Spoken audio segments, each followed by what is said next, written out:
بیوی کی شادی رئیس زادے کے ساتھ اس لیے کروائی کہ رئیس زادہ بوڑھا ہو چکا ہے، جب اس کا انتقال ہو جائے گا ساری دولت میری بیوی کے پاس آ جائے گی اور پھر اس کے بعد میں دوبارہ اپنی بیوی کے ساتھ نکاح کر لوں گا، یوں ایک بڑی دولت کا میں مالک بن جاؤں گا۔ جب یہ دولت ساری پاس آ جائے گی تو میرے بچوں کا مستقبل بن جائے گا، میرے بچوں کو ایک ایک پائی کے لیے جگہ جگہ ٹھوکریں نہیں کھانی پڑیں گی۔ لیکن سوچا کیا اور ہوا کیا، تفصیلات میں آپ سے شیئر کروں گا۔ اس ویڈیو کو آپ نے آخر تک دیکھنا ہے اور اپنی رائے کا لازمی اظہار کرنا ہے۔ جناب علی، ایک شخص نام اس کا اقبال، جب اس کی شادی ہوئی، شادی کے بعد اللہ تعالیٰ نے 2 بیٹوں سے نوازا۔ بیوی انتہائی خوبصورت، پسند کی شادی تھی، لیکن کیا تھا کہ ایک رئیس زادے کے گھر میں ملازمت کرتا تھا۔ بیوی نے محبت نبھائی، بیوی جو کہ اس کا بیک گراؤنڈ امیر تھا، لیکن شادی ایک غریب نوجوان کے ساتھ اس لیے کی، محبت کرتی تھی اور محبت کی وجہ سے جناب علی اس کے ساتھ نکاح کرنے کے بعد زندگی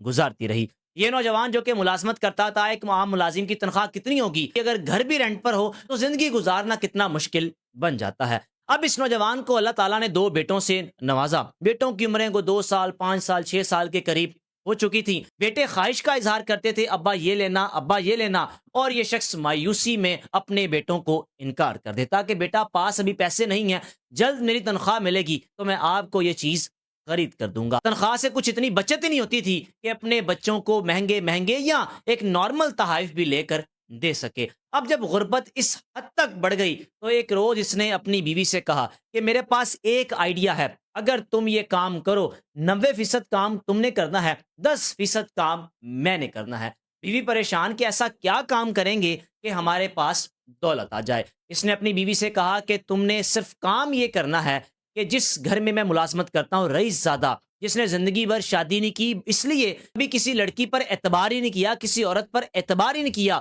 اور ہاں اگر کوئی پسند آ بھی جاتی تو اس کے ساتھ وہ شادی نہ کرتی، کیونکہ یہ دکھنے میں کوئی اتنا خوبصورت نہیں تھا، سیاہ اس کی رنگت تھی، جس کے باعث اگر کوئی لڑکی اس کو پسند آتی تھی تو وہ اس کے ساتھ شادی نہیں کرتی تھی، کہتی تھی دولت کو کیا کرنا جب اس میں کوئی خوبصورتی نام کی چیز ہی کوئی نہیں۔ اب علی اقبال کو پتا تھا کہ میرے باس نے، رئیس زادے نے شادی کی نہیں، گھر میں ملازم رکھے ہوئے ہیں، ہاں اگر میری بیوی اس کے ساتھ شادی کر لے، میری بیوی جو کہ خوبصورت ہے شادی کر لے تو ہمارا مستقبل بدل سکتا ہے۔ بیوی کے سامنے جب اس نے اس خواہش کا اظہار کیا، بیوی سر پکڑ کر بیٹھ گئی کہ کیا کر رہے ہیں آپ، ہم غیرت مند ہیں، بے غیرتی مجھ سے نہیں ہوگی، اور آپ کیسے انسان ہیں کہ اپنی ہی بیوی کا سودا کر رہے ہیں صرف اس لیے کہ ہمارے پاس دولت آ جائے۔ 1 دن، 2 دن، 3 دن، لگ بھگ کوئی 1 مہینہ یہ اپنی بیوی کو مسلسل منانے کی کوشش کرتا رہا کہ مان جاؤ، یہ اچھی چال ہے، چلیں گے، دولت آ جائے گی، بچوں کا مستقبل سنور جائے گا، بچے خواہش کا اظہار کریں گے تو ہم بچوں کی خواہش پوری کرنے کے قابل ہوں گے۔ 1.5 مہینے بعد روزانہ جب بیوی کو ایک ہی بات کرتے رہنا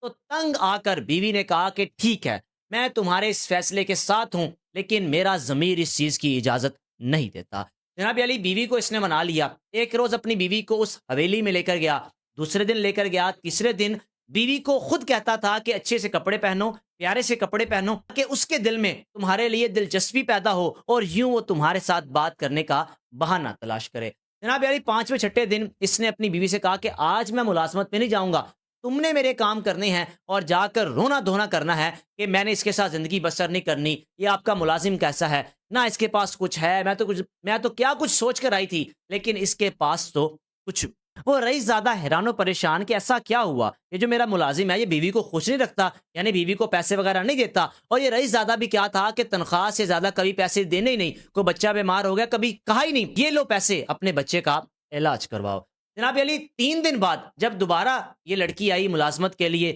اس رئیس زادے کے پاس اور آ کر کہنے لگی کہ آج میرے شوہر نے مجھے طلاق دے دی ہے، طلاق دے کر گھر سے نکال دیا، اب میں دربدر ہو چکی ہوں، میں بڑی غیرت مند ہوں، کسی فقیر کے ساتھ شادی کر لوں گی لیکن غلط رشتہ قائم نہیں کروں گی۔ یعنی کسی طریقے سے اس رئیس زادے کے دل میں یہ چیز پیدا کرنا کہ میں تمہارے ساتھ شادی کرنا چاہتی ہوں، کسی کے ساتھ باہر کیا کرنی، تم میرے ساتھ نکاح کر لو۔ رئیس زادے کو بھی اس لڑکی میں دلچسپی پیدا ہونی شروع ہو گئی، کیونکہ اس لڑکی نے ہمدردی سمیٹنے کی کوشش کی اور یوں اس کے دل میں جگہ بن گئی۔ اب جناب علی فیصلہ ہوا نکاح کا۔ اس رئیس زادے نے کہا کہ تم نے کسی اور کے ساتھ شادی کیوں کرنی ہے، میں تمہیں اپنی عزت بناتا ہوں اور میں تمہیں شہزادی بنا کر رکھوں گا۔